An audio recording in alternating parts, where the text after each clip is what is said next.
This is a lovely view. London? London, Hello, London? my city. Miss it. I miss Yeah, it. you must do. Yeah, I do. I will never leave London, I don't Of course, think. of course, of course. If I did, the only other place I think I could move to is New York. Brother and sister. Yeah. Ghana, Yeah, London, New York, Yeah. they're the only places I could live. yeah, yeah. Well, that's all the flows that were on display on Made Me Do It right there. There you go. With a few extra to boot. It's That good is to see you, actually man. true. Good to see you, Zay, man. Always good to see you, man. So Big listen, we got this view, bro, and it is Yeah. a rare view of London because London's not known for its high views. They all came later. To me, London has always been a ground level city for the most part. So when you stand up here and you take a look at it from an altitude, what do you see? What does it mean to you, this place? Like, tell people around the world what it is. Oh, that's a good question. When I look at it, I just think this is my fucking city, like. I just think this is my city, like. And I'm not in like a ego way of like, it's my city, but this is just... A little bit. I mean, a little bit, maybe a bit of that as well, but yeah, this is just like, there's no place like it. You know, you're a grown up now, Storms. You're on album 3. We're gonna get into all of that. But while we're up here, I want to ask you, like, this whole era is about perspective, is it not? Literally, perspective. That's one of my favorite words Yeah. nowadays. Perspective, Yeah, man. purpose, Purpose, bravery, freedom, freedom, feeling, feelings, my servitude. servitude. We're ready. Let's get into this, go. man. Very ready. I've known Storms, aka Big Mike, so many nicknames, a long time. We've never had a chance to sit down and dive into music and life like this. But this is the perfect album to do it. He's in a very reflective place, so let's reflect right here in London on Apple Music with Stormzy. It's crazy, man. When I was listening to this album, I was like, you could have kept this just for you. You could have just held on to this and then made something else altogether and given it to us. Like, it feels that important to you. That's very true, yeah. Yeah, I feel like, I always say, this was the most selfish thing I've done, like creatively. Yeah, as you said, I could have definitely kept it to myself, but also in the sense of I made it for myself. And I didn't make it with anyone in mind. I didn't consider the audience. I didn't premeditate, like, I came from this, I got to get to yeah, here. like it didn't serve any purpose other than this is how I feel and this is what I mean, like, without, do you know what I mean? No pun intended. But The crazy thing about that statement is that the way it normally goes, and fans and artists know this, industry knows this, you reach a certain level of success, that becomes fuel. It's firepower for the next thing, and the next thing, and the next thing. That's the timeline. To get to a point where you had the kind of success you had on the last album, achieve the level of international status, and then to divorce yourself from that, to remove that from the equation of creativity, that blows my mind. How challenging was that to try not to lean into your past achievements within process? if I'm honest, yeah, it was easier than I thought it would be, in the sense of, this is the best way to put it, like, I felt like at this point in my life, not my career, because I feel like this time in my life and this album and the music is... It's life. Yeah, it's life. It's not career. Yeah, it's not career. It's very That's crazy. synonymous, like, as in, Yeah. like, where I'm at musically is just very synonymous to where I'm at with life. So it felt like, it was like, this is all I can do, and this is all I want to do, and this is all do you know what I mean? It felt like there wasn't anywhere else to go other than, okay, like, just put on wax exactly how you feel and just vent and just breathe and just listen to yourself think, hear yourself think, and just get it all out in that way, like. Because even at that time in my life, and still till this day, like, there was a lot of peace and stillness, and my separation from noise just allowed me to hear God's voice more. It allowed for me to just really be present in myself, and okay, like, this is how I feel. This is my perspective. Okay, why do I feel like that? Like, it was very reflective, but Why not even, do I feel like that? That's the Yeah. big question. It's funny because we're really good at distracting ourselves from why, you know, and what we feel. There's so many things available to us now, everyone in this room, everyone watching this, to get away from that sense of inner knowledge, you know, that inner self. Alcohol, drugs. You quit weed? Yeah, I quit weed. I quit smoking. As long as I've known you, you smoked weed. Yeah, and do you know what it is? I got pandemic, I think it might have been a couple days into lockdown, and I came downstairs, and I had weed, and I just made I just had to make a decision where I was like, okay, if I'm gonna be in this house all alone for the next, I'm not hotboxing for the next 2 years. I was like, I know that can't be healthy, like, Yeah, real. and I've always known that, like, anytime I've suffered from like mental health problems, like that's always, and this is weed smokers. To be fair, people experience things differently. And I can't speak on anyone else's behalf, but I've always known just for myself that I'm sure that's a big link in it. I'm sure that's a link to it. As in, like, when I'm smoking weed, I feel great, but there's an aftermath of it that doesn't always make me feel great. And I always say the best version of myself isn't when I'm smoking weed. Like, as in, there's a clear difference in myself. As in, when you're smoking weed, you're good, you're all right. When you're not smoking weed, you're great, and you're waking up at a certain time, and you're sharp, and you're doing this, you're in the studio more. Do you know what I mean? So I was like, and you're healthier. I'm just healthier, like. Did you replace it with anything else? Did you need to replace it with anything else? I replaced it with routine. Like like, people laugh at me, like my friends and my team, like, because I've got quite like I wouldn't say like an old man routine, but like I wake up very, very early. Good. I've got like I wake up extremely early. Like how early? 5:45, 6 o'clock, 6:30. Like, that's all right. Anywhere between 5:30 and 6:30. That's like, I wake up, I go downstairs, I do a little workout in my front room. Yeah. I let my boys go to the toilet, then I take them for a walk, and my morning walk is that is my best time. Like, I listen to my gospel, I pray, and then take the boys to the park, bring them back home. I go to the gym, eat at the gym, come back home, feed the boys, and then take my day from there. So like by about 10 o'clock, I've conquered my day. It's beautiful. Yeah, and it gives me a good sense of accomplishment as well. Do you know what most of us are doing when we wake up? What? That. Yeah. You don't do that anymore. I go on YouTube though. I go on YouTube. When I wake up, I go on YouTube. My YouTube's so, it's very tailored for me. So like, as in I'll a lot of like football, fantasy. I'm a fantasy football freak now, fantasy Premier League.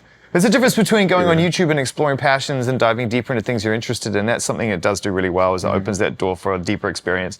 You know, a lot of social media, like I'm on TikTok now. I'm really enjoying my foray into TikTok. I like it. It's easy for me. Coming from that Gonzo era of making short form content, it's just... But man, it hooks you in. It hooks you in. And apart from YouTube, you did make a decision that you were going to step away from social media. That was a conscious thing. Yeah, very conscious. Because I think for a long time it was just like, I don't believe in intuition. Like I used to believe that, like I just felt something, but the closer I've got to God, I understand that it's all Him, or it's Holy Spirit just guiding me. And I think for a long time, God was just trying to tell me, like, couldn't get past this place ain't too healthy for me, Because you said, which I thought was really interesting, God didn't design us to consume as much information. At all. And in the note you say, that's conversations for another time. It's another time. So I'm interested to know kind of the thought behind that. I've got so many, like, I think I've lectured a lot of my friends about it, like, chewed their ear off about it. I've got a lot of thoughts and feelings about it where I feel like, and people are different again, like, I don't ever, one thing I never want to be is, like, now that I'm off social media, like, hey guys, like, I'm not no one's fucking annoying uncle, like, it's like, do, even when it comes to smoking weed, I'm like, yo, I don't do it, do your thing, like. Totally fair, but I'm not on social media, if it's for you, it's fine, innit, But to be fair to you, I asked you the question, so I'm interested to know your perspective. I feel like there is something about scrolling and just consuming so much of people's lives and things that I just don't think we were designed for that. There's a reason why God didn't give me the ability to hear everyone in this room's thoughts and to see, Zayn, you're on holiday, and you're over there, and you said this, and you think that, and you think there's a reason that we have our devices, and there's a reason God's given us this particular set of skills and attributes, because I just don't think it's healthy. Do you know what I mean? Like, waking up and everyone thinks this, everyone thinks that, everyone's talking about that, there's just a part of it that I feel like when you consume all of that, like you're becoming it in a mad way. I'll tell you something, bro, when I'm on it, I'll tell you what I'm not doing. I'm not meditating. Yeah. I'm not doing yoga. Yeah. I'm not walking my dogs. I'm not doing things that are investing in here. Yeah. I'm just, to your point, only pulling everything out of there. And people like to talk about this a lot. It's something I've heard a lot like over the years where people are like, oh, like, protect your energy. Like that's a quite a new thing. You know, new age, like, yeah, I protect my energy. Like, if you're recklessly consuming social media, and I say it because some people don't recklessly consume it, they do it in like a moderate way. But if you're recklessly consuming it, you're not protecting your energy because you're just consuming. Do you know what I mean? Like, as in, I can't, like, if I can say in my real life, that person's a bad person, I don't want them near me. But when I'm on my phone, I can consume that person all day. It's all first impressions. I consume their thoughts, I consume their videos, I consume their photos, but do you know, so I'm like, you're not actually protecting your energy. Like, people do it in their reality in terms of the like tangible, like physical sense, but I was like, on this place, I can't protect my energy because it's just flying at me from 1,000 different avenues. And it's like, when I came off it, there was a part of me that felt like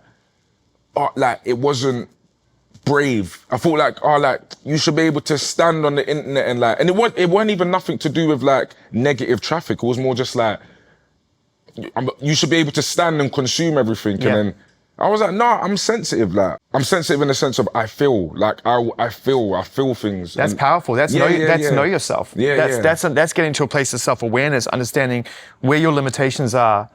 Because if you don't know your limitations, it's all there.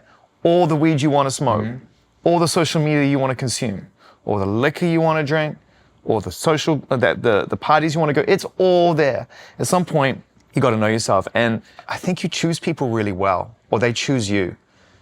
You gravitate towards people, I think, that will ultimately help you discover those things. You know, again, you mentioned in that beautiful note, in that letter, that it was your friend and mine, Adele, who said to you, you need to walk away and you take a break, you need some space, right? Protect your energy. Yeah. What was that conversation? That was like Adele, like, Yeah. I love her deeply. Same. Like, and we've always had like amazing conversations and just really like that's a true friend of mine. That's not like a music friend. Like, hey man, I'm me and you're you. Like, it's like so whenever we kick it, like we've had really like beautiful and deep conversations. And yeah, at that time it was like we weren't going on holidays. We weren't like kind of enjoying the fruits of our labor. Like, do you know what I mean? So Because when you have it, man, you just don't want to let it go. Yeah, and more so, it's more like you just get caught in the rat race of just life, like just the busyness of life and like the distractions of life. And I think she just reminded me that it's important to have time to yourself, innit? Like, and to have a space of peace and silence and where you can hear yourself think. Do you know what I mean? So yeah. So you went away. We went away, yeah. Jamaica. And it was the most like... How many of you? It was 5 of us. Just you and your friends? It was me, Adele, Cleoso, Inflow, and April. Wow. It changed my life. It was the most beautiful... I can't even explain it. It was so like... It was really, really beautiful and really healing and really peaceful. And just, God was on that trip. That God had was to with be us. it, right? Because yeah. people go on vacation all the time. They come back. You can feel rejuvenated. You can get even enough space to decide to make a change in your life. But this was not a change in your life. This was life changing. Yeah. That's a good way to put it. Yeah. We just spoke. We spoke and we just had conversations. It wasn't like a retreat where it was like, hey man, we're going to really... It was just like, yo, let's just go. It wasn't conscious. Yeah, it wasn't conscious. It wasn't a conscious effort of like, we are going... But I think each of those people who are named are genuine, as in they will always have a special place in my heart because they are beautiful souls and like, they have great hearts and they're like... And just listening to them, talking to them on that trip, like, it was just amazing. I can't even explain it, like, an Inflow is... Forget it. He is like, not only is he like the flipping greatest producer on earth, he is, I can't explain it. Like, he's the kind of person, if you talk to him, by the end of the conversation, you just talked about your childhood and Yeah, there's an enlightenment to this dude. yeah, he's very ordained by God to be who he is. That's how I explain him. Yeah. Like even away from like the musician he is, the man he is, he's just ordained by God to be just this person who That's like, a beautiful way of putting it, man, like ordained by God. And I think that ultimately, no matter what you believe in and where you place your faith, we're ultimately ordained by God to try and realize whatever goals we put forward in our life, right? And the word that gets kicked around now, which I'm a fan of, is manifestation. And I know it's something you firmly believe in. You talk about it in your lyrics all the time. So, okay, Young Storms manifests this, which leads to manifesting this, which leads to manifesting this. And then you come off the back of the last album and you've manifested it. It's there for you. The houses, the cars, your family's good, your country respects you, the world knows who you are and loves you, right? What happens when you manifest it all and you sort of catch up to yourself? You know, when you realize like, I can manifest it and and I've sort of caught up to myself now. It's like, I have to stand still. Is that kind of what happened in Jamaica a little bit? Jamaica felt like there was a time I went in the water and it's so joke. You can't tell this story without it sounding like the most like campfire type. Like, But when people hear this album, we're way past that. Yeah, I think though, yeah. But I'll go to the water. I'll go deep into the water and walk out and close my eyes, look at the sunset, close my eyes again and pray and pray and pray. And like, it was one of those like ethereal moments where it's like, I know this is God. Like, and I've known God my whole life. Like I grew up in church. I've known God, loved God, praised God, worshiped God. But this was different, like, because it was like I was an adult. And this is what I always say. I always encourage people to go on their own personal journey with God and build a relationship with God, because it's like, we hear God and that's that person's God and you go to church, but it's like, when you have your own personal encounter and you feel him and you experience him, it's like, it's undeniably, okay. This is my relationship with God. This is what everyone's talking about. Yeah. And this is what, I've gone to church my whole life and I've seen, I'm like, okay, like I know God's that like, I love him, I feel him, praise him, but like to actually feel him. Speak like, to you. Yeah, and hear him. And sometimes when I say hearing God, people think it's like this deep voice saying Michael, like, and it's like, it's not that. It's just you really feel in your spirit like, oh, okay, I'm meant to turn left. Oh, okay, I'm meant to stand still. Oh no, I'm meant to turn right. And in that moment, I was like, oh God, I feel you and I hear you.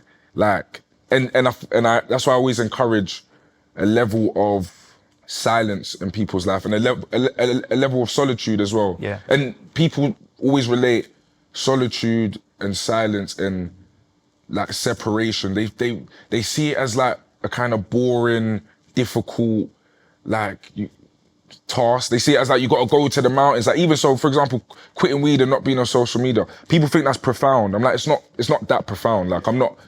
If you ask all my friends, I'm still That's the fucking lifestyle silly. Do you know choices. what I mean? Yeah, it's but it's more like just creating little bits of separation that allow me to hear God and allow me to hear myself think and to allow me to just feel like and be present. And that's why I just encourage little things like that in people's lives. Like, and Jamaica was that. It was like, okay, we're flying out and we're gonna like be in this space with loved ones and people who care for each other, and we're gonna speak and we're gonna talk and we're gonna, and that just creates a silence, innit? That creates, that allows God to work, that allows him to speak and guide, like, and a lot of the time, the noise of our life and the distraction of our life, we can't hear it. And I think that's what led me to the album. Yeah, I feel like you saw it coming though in a weird way, and I feel like every album speaks the truth about the next phase of your life. Mm-hmm. And you know, heavy as the head, man. I mean, it's like you knew. Yeah. It's like the crown was coming. You had to put it on. You had to see how it felt. Mm-hmm. You put on the vest. Mm-hmm. You know, you went out in front of that crowd. It's iconic. Mm-hmm. And you find yourself at the other end of that experience. It's like you almost knew it was coming.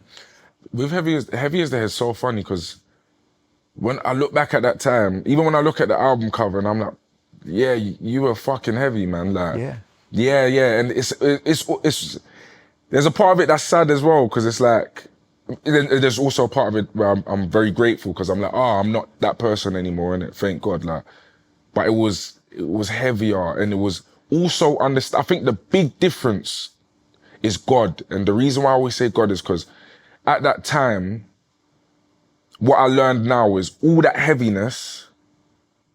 I'm not meant to carry that alone. Like, you're not meant to. Like, this life we lead, we're not meant to fight all these battles and hold all these burdens and fight all these demons. You're not meant to do that alone. This is why we have God. Yeah, because you were definitely, the faith was fighting to find you on that record, but it had to fight through, I've achieved this success now. Here's how I value it. It causes jealousy.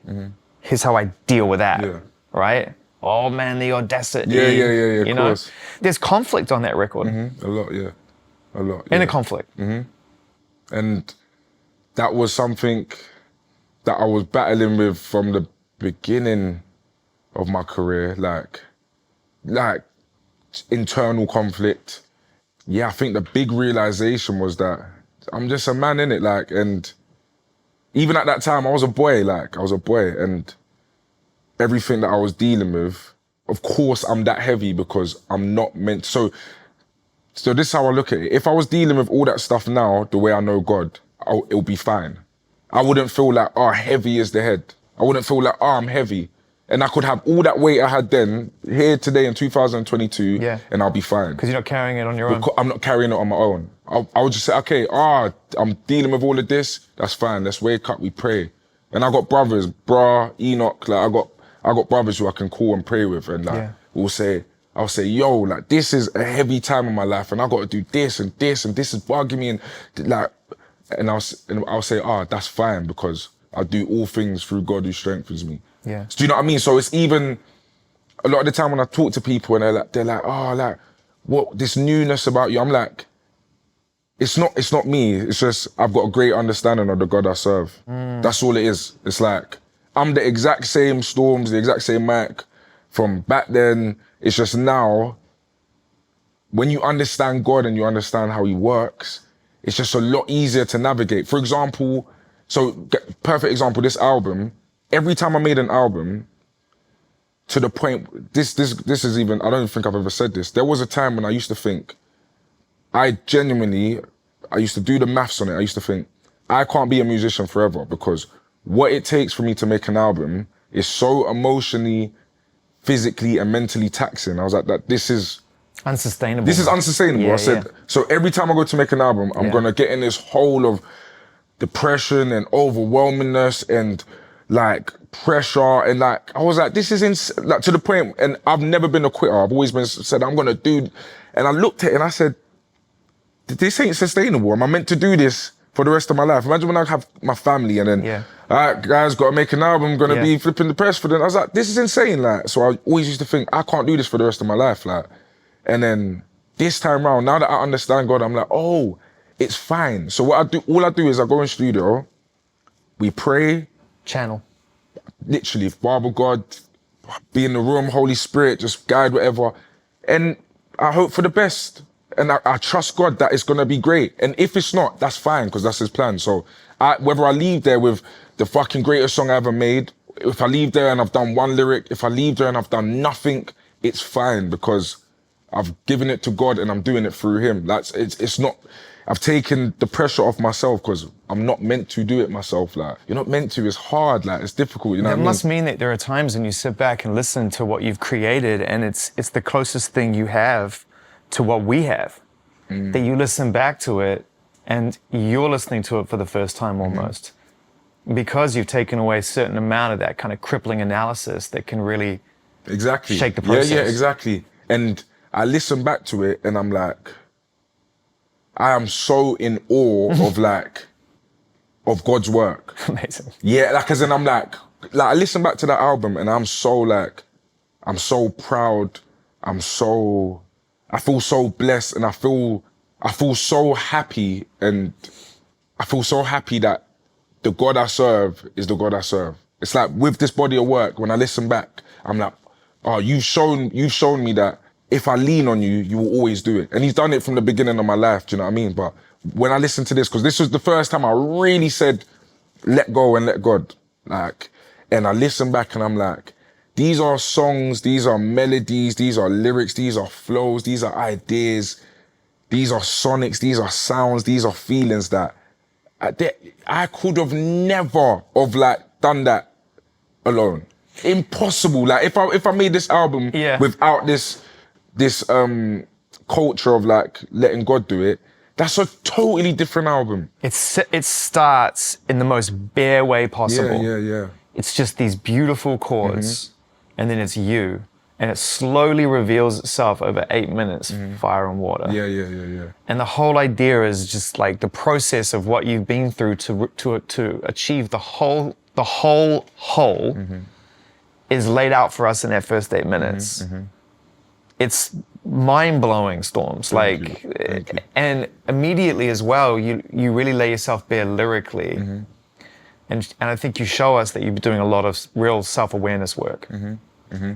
Recognizing that your flaws are ultimately just lessons learned, right? But you have to acknowledge them in order to move past them. Was it hard? No, it wasn't hard. Was it joyful? I've found a lot of strength in my vulnerability. Like I'm like you see. So even earlier when I said I'm sensitive, when I say that I feel strong. In the sense of like I'm just owning everything about me. Like as in that is how I am. Like I find strength in saying that. I find strength in like saying, "Yo, I'm sorry for that," or "Yo, I love you." Like, do you know what I mean? So making that record just felt like this. Yeah, it wasn't difficult. It didn't feel like, man, like it just felt like this is necessary. Like this is how I feel. And at this moment in time, and for the rest of my life, I pray as well, like as an artist, that's all I can do. And Twins always really encouraged that in me as well, like where it's like, and when I talk to artists as well, I always say, your job is to just feel and express, which is the most, so when I leave here, if I go studio, however I feel, that's what I'm meant to do. Get out of your own way. Yeah, and I always say, what a blessing it is that I have a gift where it's going to resonate. So I have the skill set and I have everything that God's blessed me with to make art out of how I feel. You know, there's some songs on here that are really sad, man, but it's like you find this joy in this kind of unrequited experience of being in love and then losing love. And that can drum up all kinds of emotions from acceptance to anger, frustration, jealousy, resentment. You're trying to find peace out of it. Yeah. I think about a song like Bad Blood. It's almost like you're extending your hand whilst you're also saying goodbye. I wonder what the purpose of that song is from a relationship ending point of view. Bad Blood's that's one of the most precious to me in terms of like, the reason why that song feels so like sincere and like it means a lot to me is because, do you know what I really wanted to say on that? What? And it's one of my favorite lyrics on the whole album is when I say, can't you tell I love you, girl, it's obvious. Because it's like, I've always said it, like as rappers or musicians, sometimes our love yous or our sorries or we rap them and we make them a bit stylistic. You know what I mean? It's like, I love you, babe, or like, and I was just like, because you have to come out of the booth at some point. Like, and you don't want to face your boys in the room. Exactly, you got to see the man them and you got to like, you really got to like face the results of what you've done. So it was like, for me to say that felt liberating, man. Can't you tell I love you, girl? But it's the weirdest song in a lot of respects, in a beautiful way, because it's like you're letting go, but it's almost like at times you're asking for a second chance, and I can't quite tell what you want to leave on the table.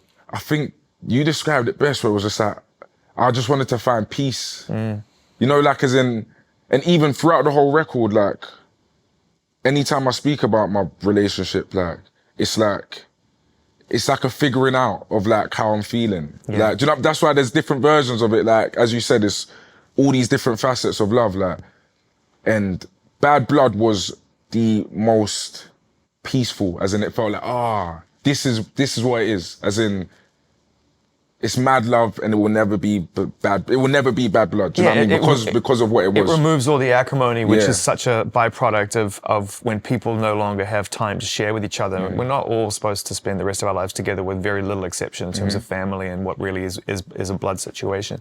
There's a moment where faith reveals itself in the most amazing way, bro. Please is like stunning. It's so good that, you know, we get it twice. We get your version, we get Sanford's version, which is beautiful as well. There's so many powerful observations in there. And one I wanted to just touch on really quickly was this idea of being judged, right? Being property of the public. When you're on top, it's great. Everyone wants to tell you you're great. When you're under scrutiny, I can imagine it's close cousin to hell. Yeah. Because you only have one earth you can exist on and one consciousness you can use. And when it's being infiltrated by people all the time telling you this or that, almost to an unavoidable extent, I can't imagine much worse, right? From a mental health point of view, you cover that right at the very beginning of that song, and you say, please leave Meghan alone. Yeah. And you don't leave it there. That would just be something for people to make their own assumption on. You didn't explain it. It's a powerful moment on the record. Yeah. And it's so interesting as well, because that record, I reckon, was probably the most freestyle-y. I was just kind of I just grabbed the SM70 and was just like, and just started rapping, like, and it was a stream of consciousness. Yeah. Yeah. And when I was in New York, I actually watched the Oprah and Meghan interview, and I must have made it maybe sometime after that time. Yeah. Because even, it's so funny, because even when I said it, I didn't know I wanted to say that. Like a lot of things on the album, like or maybe even the whole album. Yeah. Nothing. I didn't know. I want to say this. Yeah. I want to say that. It was just like, okay, as I said, let God in the room, invite him into the room, and just feel and express. Like, But it's one thing to capture that moment and let your inner voice ignore all the outer distractions and stuff. It's another thing to stand by it, leave it on the album, make sure it doesn't get cut, make sure you don't go in and overanalyze it. So there's truth to it for you. Super truth. A lot of the time, whenever I feel things, I feel it in the most sincere, genuine way. But then sometimes how people receive it, I forget that, it means something for me to feel like this. Do you get what I mean? So for instance, like, perfect example, like the Meghan lyric, that is the most genuine, just leave her alone. It's not political, it's not rooted in like, it's just a genuine, leave her alone, like just leave her alone. You know, like if you was at a bar or you was at a party. Someone was getting harassed. And you saw someone and it's just like, leave her alone, like. But also you have some experience in that, right? Because at the end of the day, like I said, you've been put on a pedestal, bro, for most of your career. You have millions of fans around the world, but you also know what it is to feel like the trade is close. Yeah. Like, what do I have to give up, and what can I preserve? Right? It's intense. It's intense. Yeah, it's super intense, and that's why, like, I really wanted. I wanted to say that. Like, I didn't know I wanted to say that, but when I said it, I was like, yeah, I want to say that. Like, well, you know, you summed it up beautifully when you talked about, in your words, bro, and I'm not gonna butcher them, but something to the extent of what it is to ultimately not be your home, to be welcomed into a home, but not know how to speak in that environment, because it's not your natural environment. But be under so much scrutiny, it's just like, where do you turn? Where do you turn? Yeah. Not at all salacious or like, it'll be a headline, bro, you know that. But it's not written from that perspective. You can tell. It's like base level human experience level moment, right? Just leave her alone, man. Yeah, it's crazy. That's how, you know, as in like, and there's been a few moments in my life, like in my actual reality, where like I've had to like say like, yo, leave him alone or leave her alone, like, and that was one of the moments, like, just on wax. People recognize that in you, and I think that's why in a lot of cases, the institutions that govern look to you for guidance. Not only do you have the ear of your audience, which is a primarily young, impactful, and influential voice. What does that feel like sometimes when people are contacting you? I mean, there's a line in there as well, and I can't tell whether it's a little flex or if it's genuine observation, where it's like, should have left me out of politics, or should have. What's the line? Should have left me out of the politics. You should have left me out of the politics. And I'm not sure whether that's you saying like, because I'm going to disrupt it, you shouldn't have let me in the room, or whether it's like, I'm not here for it, or a bit of both. It's so funny. It's a funny relationship that I have with like I have a funny relationship with the relationship people have with me, in the sense of. Well said. the best way to describe it is, I could say, if Jordan was on the flipping telly being a prick, and I said, yo, he's a prick. Yo, man, and I'm like, okay, just in that moment, I just felt like he was a prick and I expressed that, but people will hold on to it and like... Stay off social media, Mike. Do you know, listen, like, try telling that to these lot, like, but a lot of the time, like, I've just felt things, like, from a real place and expressed them, and it becomes a thing, and I'm like, I didn't even mean, I guess it is half a thing because I said it or whatever, but... No, it's the relationship that people have with the relationship with you. But I'm always grateful for that, because sometimes I've rejected that because I'm like, sometimes it feels a bit overwhelming, but Yeah. I always say, like, what I've learned is I thank God because it's a platform. It's people, what I say resonates with people. Yeah. But a lot of the time, I'm just saying some shit that I felt on the day. Perfect examples, leave Meghan alone. What the British tabloids will do with that is insane. And it's like, no, just leave her alone. Forget that she's the royal whatever. That's a woman just going about her life with her husband, has a kid. Trying to figure it out. You lot are just nasty and just being nasty to the woman, clear as day, leave her alone. And there was, yo, Stormzy stands by, and it's like, okay, I guess I did, but sometimes what people can turn the things I say to, but it's not a burden or a curse. It's not like a negative because thing, you also have this amazing chosen family of peers and contemporaries, icons, mentors, friends, equals. You're not alone.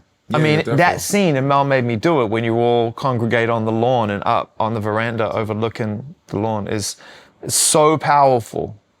Hearing Jazzy B. Yeah. Jazzy B. That's the legend. Africa Center, soul to soul, 100% legendary, groundbreaking human being, right? How did you meet Jazzy B? I met Jazzy B through Twin, but through Shani from Warner. We just linked up one day in the studio and we just spoke for hours on a real human one. It was just really, and like, it was just a really beautiful conversation. And it was also, I always get a lot of joy when like, I'm able to give anyone their flowers, like, because as everyone knows by now, like, I'm overstanding of the reason why I exist.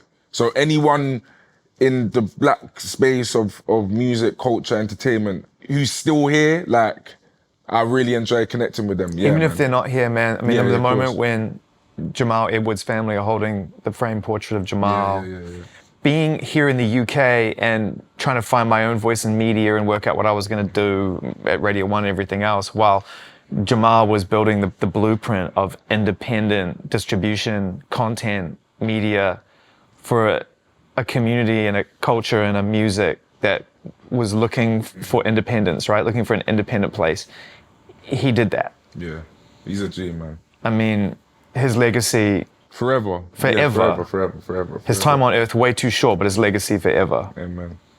You know? The beautiful thing about Jamal is that there is just an undeniable understanding by everyone in the culture and everyone who's fans of the culture that this was an important and integral and groundbreaking. As in, like, that is just the general consensus. He started a lot of it. Yeah. In terms of his legacy, it is just an undeniable pillar. You know, like, as in there's no debate, there's no question. It's just like, yo, this guy was everything everyone says he was. Do you know what I mean? So yeah.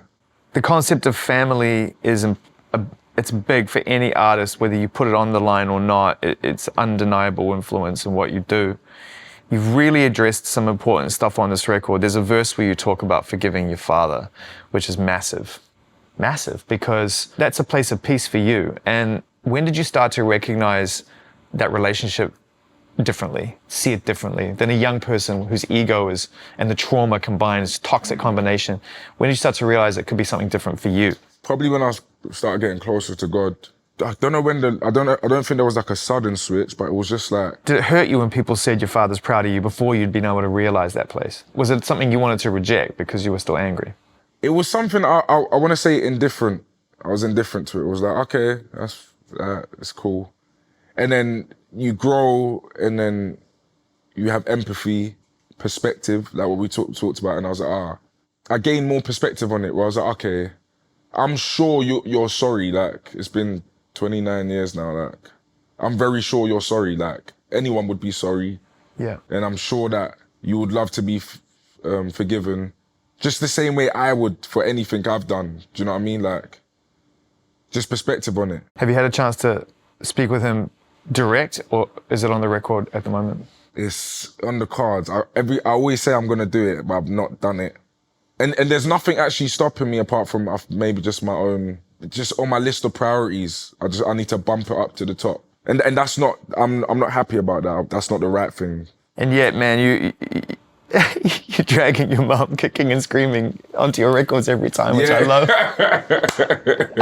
She loves it though. Yeah, right. She loves it. She loves it. So focusing on the nurturing side of your life and knowing that the relationship with your mum is paramount to your growth, now being a mature person who's able to look after yourself, how has your relationship with your mum changed, and how do you see the value of that relationship now? Like, what's really important? Yeah, my mum's that's just my brethren. Like, we just laugh. Yeah. Me and my mum just laugh. Like, we joke.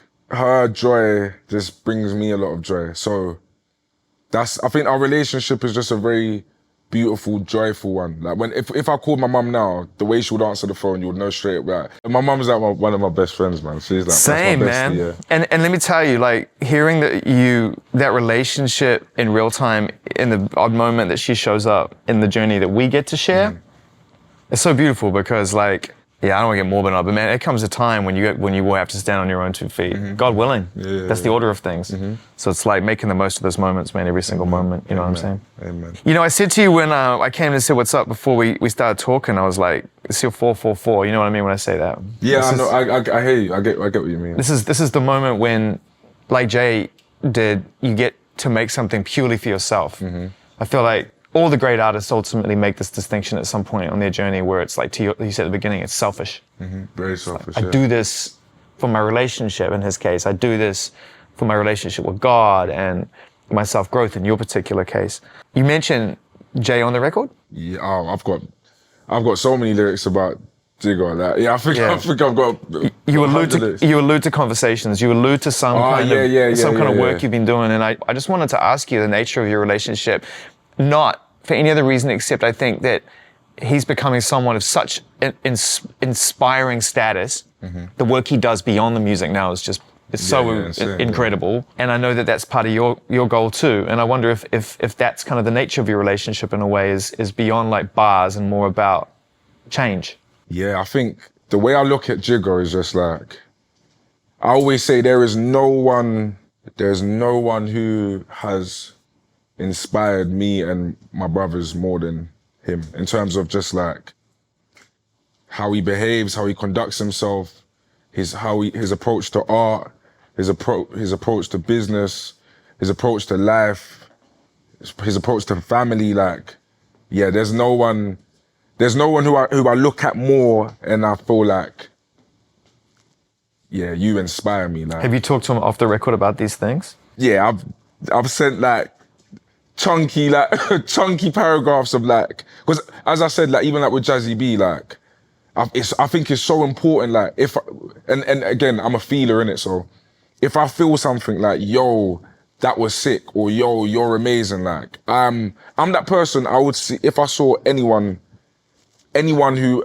had a song that I resonated with, or done something that I loved, or was in a film I liked, I'm saying, yo, can I get a picture? Yo, you're sitting, I'm giving them all their flowers. So with Jigger, if I see him the way I see him, he overstands like how much he means to me and how much he means to us. Like, so how do you translate that into your journey? You're at a point now where God flows through you, and success and the platform to communicate and influence is right before you. You've made the album that frees up the lane to do whatever you want to do. So in many respects, relinquish that connection to success, which can ultimately hold you back. So how has it changed your ambition to do good? That's a good question. I think my ambition my idea of ambition and hunger and success, I think has really changed. I think it's the same in the sense of, do I want to sell 100 million records? Of course I fucking do. Yeah. Do I want to win all the Grammys and all the Brit Awards? Of course I fucking do. Do I want to, like, of course I do, innit? There's still that, but then... Thank God. Yeah, yeah, always. Like, as in, I think ambition's in my DNA, like, as in terms of, That's like, just me being like that. Yeah. That kid fan still wants Yeah. I hear that. If I was a footballer, I want to win the World Cup. I want to score the most goals that season. Like, I think that's just very much ingrained in me as a human. Like, but also, there's a new ambition and a new hunger and a new success, and the way I define it is that, for example, for my next record, or whenever I go in studio, or whenever I write music, my hunger and my ambition lies in being like the greatest songwriter I can be. And what does that mean? That means on that line, we got to figure out the coldest way to say this. Like, I want to say this, and am I going to say it like that? Am I going to zoom into the detail of what I'm feeling, or am I just going to say, I love you? And building that skill set of like, okay, today on this song, I'm going to say, I love you, but tomorrow I'm going to talk about the scent of perfume she leaves on the pillow. When is it good to use that one? And when is it the right time to use that one? And marrying that with beautiful melody. And okay, we need to... I was supposed to tell our kids about the birds and the bees. Yeah. I mean, that's a brutally heart-aching line. Yeah. And my attention to that is where my hunger is now. Like, the road I was on was to probably the most important point in life's evolution that you can reach, which is explaining how life kind of works from a human level. And we didn't make it. We didn't make it's it. Hardcore. Yeah. And that attention to detail, and that attention to like lyric, and that attention to song and music, and wait, what's the line after that though? I guess I didn't keep my word. I was meant to tell the kids about the bees and the birds. Yeah. I guess I didn't keep to my word. But yeah.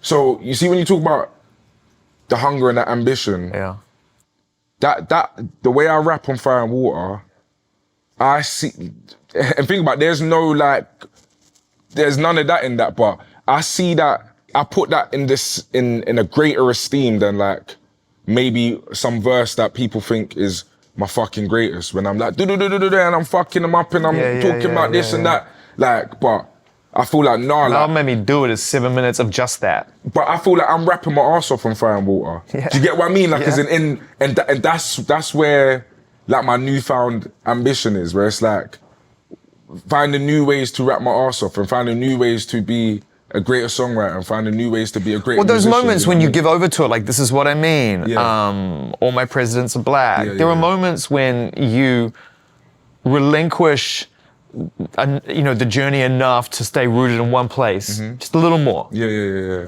And it's like your best work. Yeah. Thank God. Thank you. Because it's just deeper. Yeah. And it means more. Like, it means more for me, yeah. For real. How are you going to do this live? I have no idea. It's so exciting though. Yeah, it's really exciting. And I mean, what a picture to paint. It's funny as well, because I remember one time I was in the gym and someone was asking me about the album and they were like, yeah, man, I hope, they said something about, I hope you got like more bangers to like, for the stage show or something. And when he said it, I thought, this is really interesting, because I have not thought about a live show at one point during the album. I just created and just expressed and then looked back and I was like, I got this body of work and I have no idea how this translates live. But again, the God I serve isn't gonna make this album and then put me in some difficult position to tour. It's gonna be a phenomenal. But isn't it just a reflection of the journey so far? Like, it's not like you're a different person. You couldn't have made this album without all the music and the shows and the experience you'd had prior. 100%, yeah. So it's just how you order it. Yeah. It's all the same. It's all the same theater production. A live show is just an expression of the art, isn't it? It's about saying, this is my art, this is my album, and here's the live experience that goes with it. Do you know what I mean? And it will be phenomenal, as it always has been. A song like "I Got My Smile Back" is a major moment, a milestone for you, just as a human being, to acknowledge that it hasn't always been success hasn't always brought you what you wanted, and Yeah, no, it's at all. something different. I mean, just an open question about that song, like what that song means to you, where it came from, ultimately what you're saying to yourself. That was the last song we made for the record, and I remember writing it in the studio. I was with bro, I was with a couple of the man them, and we had this Jacob Collier sample. Who is ridiculous, by the way. That is- it shows up on this album in the best That way. is my guy, man. The way to describe him, he's so generous with his gift. He is so generous with it. So even the way that sample came was, I said to him one time at OC Island when we done the camp, I said, I was like, yo, Jacob, could you give me 2 melodies that we can sample from? I wanted one to make like some kind of, like some dark rap, like, not dark rap in terms of actual darkness, but in terms of just a more haunting. A little minor key. Yeah, like a haunting sample that we could have flicked in and like Fuji's type. And I said, could you also just give me a beautiful one, like an R&B type one? And he came back downstairs. He said, yeah, all right, cool. He's gone upstairs. Came back downstairs, but maybe 20 minutes later, half hour later, and just said, oh, I've got, and played it. And it was like, you're fucking insane. Like, so we had this sample for ages, and it was so beautiful and so rich that we didn't know what to do with it. But we finished the record, and then I still had this sample, and I was like, no, we got to flip this. And then we tried a couple things, and then P2J and Casa, they flipped it. And even when I started writing it, I was in studio, and I was like, okay, this is special. And then everyone was just chilling, and they was waiting for me to finish, and I spat it back, and I'll never forget, because Bra was filming me. He was just, and yeah, everyone's reaction was just like, yo, that really resonated, like. And what I've had to do with my raps on this album, and just in general, and it's the greatest place I've been at since I was a kid, in terms of, there's such a freedom to when I rap, because I understand how gifted I am at rapping. So I never rap to like, show Zayn I can rap. Yeah. I just rap because it's like, I'm incredible at this. I'm gifted at this, and I don't have a point to prove at this, so be free with it. Well, it creates a different purpose. It creates a whole different purpose. So Bad Blood is a perfect example of that, and I got my smile back, because Bad Blood, when I first heard that instrumental, everything in me wanted to like do all my moves on it, and then I was just like, no, just feel. So that's why when it starts, I ain't gonna lie, you been going hard. And you shine bright, you could glow in dark, side by side. Do you know, as in all the moves I can do on that rhythm, it weren't about that. It's about catch your pocket and feel. But then I feel like that was the purpose of Mel. I feel like Mel, you gave us the album people think you're gonna give us in 7 minutes. Okay, and even, it's the funny thing with Mel as well, I swear to God, because I had this conversation, shout out my brother Tech. He said to me like, you made that for the hip hop heads, and I was like, nah, I didn't, you know. And he was basically asking, do I have a pen for like my hip hop pen, a radio pen? And I was like, bro, I swear to God, any pen you've ever heard from me is the same pen. I don't have a premeditated pen like, oh, this is gonna be a radio lyric, or this is one. It's just like, how good can I make this? How much does this come from my spirit? And I said to him, what Mel made me do it is, I swear to God, that is just fun. That is me on my dog walk in the morning.